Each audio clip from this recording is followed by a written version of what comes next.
20대 여기 있다가 30대 이거 해보고 이런 게 존재하는지 몰랐다가 알게 된 거죠. 그러면 여기에서 여기 넘어오는 것도 사람들은 힘들어해요. 직장 생활에서 돈 모아서 모은 돈으로 이거 하잖아요. 망해서 또 일, 2가잖아요. 왔다 갔다 하잖아요. 근데 이 축을 넘는다는 게 굉장히 어려운 일인데 사람들이 백사모강이 들으면 내가 사업을 결단함과 동시에 바로 이렇게 될 거라고 생각을 하는 게 문제인 것 같아요. 제가 생각해보니까. 저는 그래서 제가 결정했으니까 바로 일이 막 파박 진행될 줄 알았거든요. 절대 그렇지 않죠. 사업을 결정했더니 엄마가 교직에는 35년 계시고 아빠는 목회를 하셨거든요.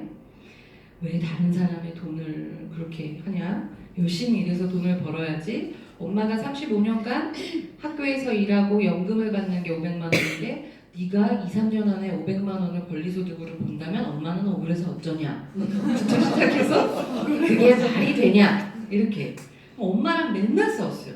그리고 제발 그럼 나를 그만둘 수 있게 설득해달라고 그래서 엄마를 에러하이스쿨에 초대했거든요.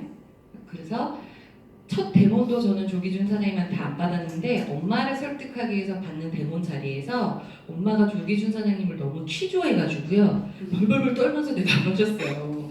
그리고 다시 만나고 싶지 않다고 우리 엄마 이랬거든요. 엄마가 간호학 전공하시고 지금은 대학의 교수로 계시고 하시는데 약산성 얘기를 자궁의 양수 얘기를 잘못했다가 엄마가 손들고 그건 잘못된 상식이라고 그러면서 지적해가지고 엄청 난감해 하셨거든요. 근데 엄마가 LY스쿨을 딱 들으시더니 두 번째 시간이 끝났는데 김민아 사장님 강의였어요. 그때 김민아 사장님 다이아몬드셨을 때인데 강의를 듣고 저를 불렀어요. 그러더니 야 유윤주 이거 굉장히 빅 비즈니스야. 그러니까 할 거면 저 여자처럼 해. 이랬어요.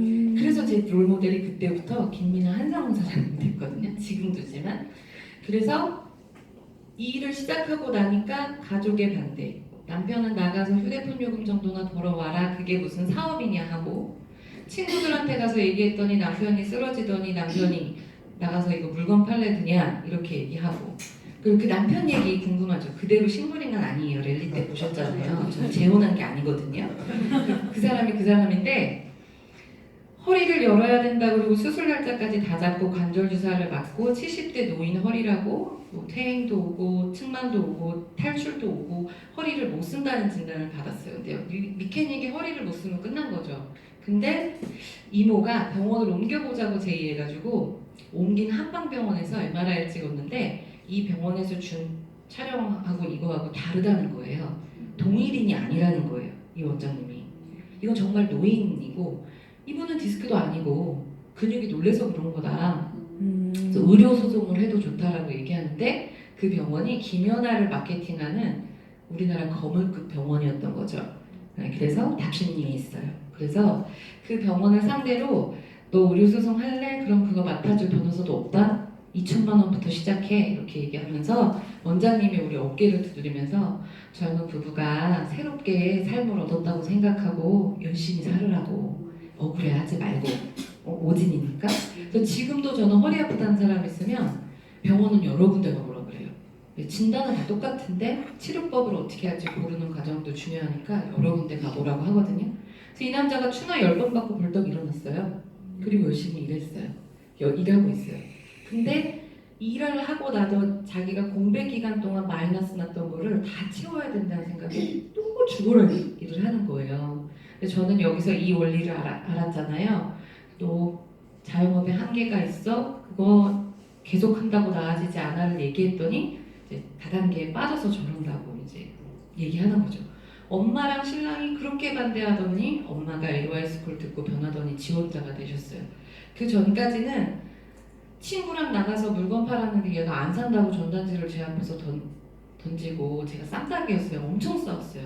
저주를 내리고 막 그랬어요. 물건 안 사면 평생 노안으로 살찌어가 막 이러고 아무도 에이즈락을 전달하지 말고 죽을 때까지 너에게 전달 안 할 거라면서 뉴스킨 평생 몰라라 막 이러고 엄청 싸웠거든요. 쌈딱처럼.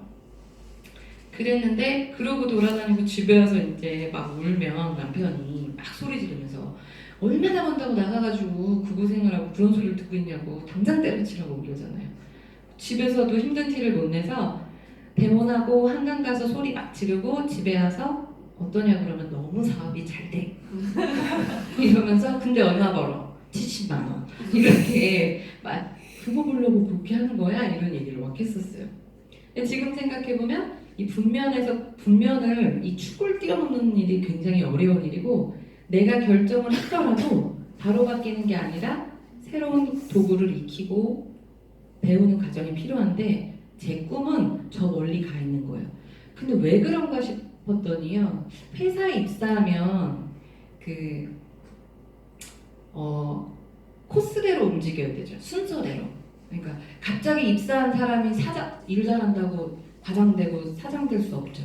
이게 순서대로 승급을 해야 되잖아요. 근데 우리가 어떻게 하느냐에 따라서 시간을 조절할 수 있는 일이다 보니까 사람들이 중간 단계를 다 패스하고 저 멀리 가서 있던 거를 확 끌어다가 내 것처럼 만들고 싶은 요구가 강한 것 같아요. 회사에 입사했다 그러면 내가 블루다이아몬드까지 가는데 5년 기다려야 돼? 6년 동안 열심히 해야 돼? 하면 받아들였을 텐데 이 일은 시간을 조절할 수 있다 보니까 템포를 내 마음대로 그러니까 더 상대적으로 답답하고 안달나고 안 되는 것 같고 힘든 것 같지만 사실 이 일을 제가 화장품을 전공한 사람도 아니에요. 경력이 있지도 않아요. 더군다나 마케팅은 더 몰라요. 근데 이 큰 일을 배우고자 들어왔는데 당장 3,000포인트를 해내야 되는 게 당연한 듯 4개월, 6개월, 1년 만에 루비를 가야 되는 게 당연한 듯 생각하는데 사실 회사 다닐 때 우리를 생각해보면 회사가 나 없이 안 돌아간 적이 있었냔 말이죠. 내가 상위 1%로 일 잘하는 사람이었냐는 거죠. 아니었는데 뉴스킨만 입문하면 갑자기 자기가 몇 개월 안에 뭐가 돼야 되고 몇 개월까지는 얼마를 벌어야 되는 게 당연한 것처럼 사람들이 생각을 하더라고요. 저도 그랬고요. 처음 데모하는 때가 생각나요. 처음 데모를 이제 하라 그래서 시작했는데 여드름 피부인 신랑의 아는 동생을 불러다가 5시간을 데모했어요. 그리고 중간에 알았어 누나 이제 그만 살게. 이게 산다고 되는 일인 줄 아니? 그러면서 귀에 피가 나도록 얘기를 하고 다 해준 다음에 어머야 스크럽 안 했다. 그리고 갈바닉까지 다 했는데 스크럽을 또 발랐어요. 그리고 세수하고 어때 좋지? 그리고는 근데 넌 피부 고민이 뭐니? 5시간 하고 난 여드름이야 누나. 그래? 그럼 클리어 액션이야. 이러면서 난 클리어 액션을 써본 적도 없는 애가 갈바닉 때만 다 하고 너는 클리어 액션을 사야 된다면 클리어 액션 줬어요. 걔가 그걸 가지고 여태까지 제 서클을 떠나서 돌아오고 있지 않거든요. 그 뒤로 본 적이 없어요, 그 친구를. 여러 사람을 힘들게 했어요. 그리고 남편 추운 겨울날에 남편 친구 여자 동창을 스타벅스에서 데모하러 갔어요. 네, 남편의 동창 여자. 신경전 좀 있었겠죠. 만나가지고 막 엄청 전문가처럼 하고 이게 자가전리로 인해서 이렇게 되는 거라고 이렇게 얘기하고 화장실 가서 세수하고 오시라고. 한겨울에 스타벅스에 뜨거운 물도 안 나오는데 세수하고서 얼굴이 땡땡 얼어온 거예요. 그래서 나를 보고 눌러서 얼굴 다 빨개져 갖고 와가지고 근데 아무렇지도 않게 포커페이스 하면서 이렇게 되려고 하니까 순간 사람들이 다 쳐다보고 있고 스타벅스에서 아무렇지도 않다가 갑자기 긴장을 한 거예요. 그래가지고 이렇게 됐더니 그 친구가 어머 전류가 흐른다더니 그래서 어디로 했는지도 몰라요. 그리고 매출도 하나도 안 나고 대단하죠? 안녕히 계세요. 이렇게 하고 클로징도 안 하고 왔어요. 이렇게 엉망진창으로 사업을 막 했어요. 데모를 하러 다니고 물건 팔러 다니고. 근데 지금 생각해보면 그때 그런 일들이 있어서 제가 이렇게 하면 안 되는구나 이렇게 해야 되는구나를 경험한 것 같아요. 지금은 이 남자가 저 파마넥스를 담당해서 신하루 사장이 얼마나 든든하게 같이 사업을 하고 있는지 몰라요. 예전에는 제가 하는 일을 그렇게 무시하더니 지금은 본인이 공동자인 게 너무 서럽다며 대표자를 계속 모셔야 되는 운명이잖아요. 그래서 무슨 말만 하면 제가 협박해요. 이런 식으로 하면 나 뉴스킨 그만둔다 이렇게 얘기하면 사람으로서 해야 될 소리가 있고 안 해야 될 소리가 있고 그런 말을 하냐고 이렇게 얘기해요.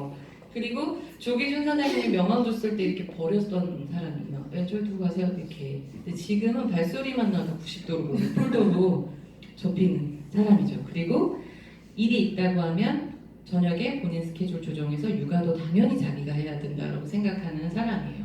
근데 뉴스킨 때문에 제 생활이 되게 많이 변한 것 같아요. 그래서 지금은 HM그룹, 꿈이 있는 좋은 사람들이 모이는 HM그룹에서 시온팀이라고 일당백하는 저희 팀을 짓고 있습니다. 재밌게 사업을 하고 있고요.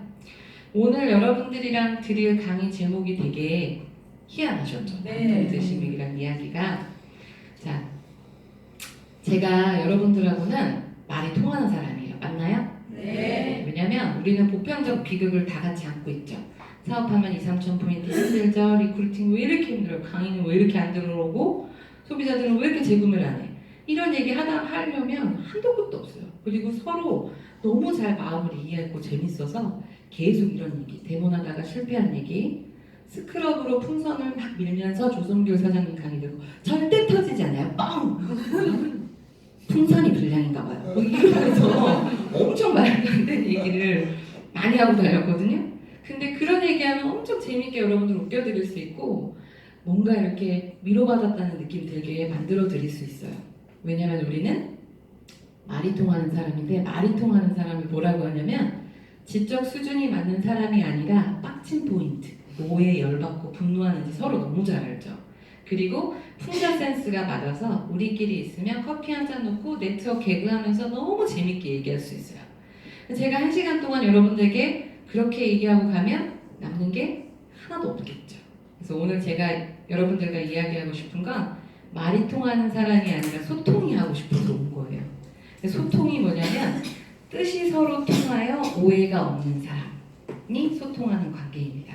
그러니까 혹시라도 제가 이미 뭐 백만장자도 아니고 성공한 사람 아닌데 제 사례에 비추어서 그냥 얘기를 드리는 건데 리더 사장님들이나 혹시 듣기 거북하시더라도 아, 저 친구는 저렇게 사업했구나를 그냥 도움 참조하셨으면 좋겠고 혹시 나도 벤치마킹 해야겠다 하시는 게 있으면 제가 더 자세히 알려드릴 테니까 연락 주시면 같이 소통하는 시간을 더 가졌으면 좋겠습니다.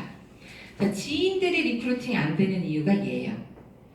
우리는 지인들과 뜻이 통하는 사람이었죠. 시댁 욕하고 남편 욕하고 누구 엄마 욕하고 욕하는 걸로 재미를 많이 이제 스트레스 풀고 했던 사람이 갑자기 나와 함께 인생을 바꿔보자면 사업을 전달하면 네, 하고 싶을까요?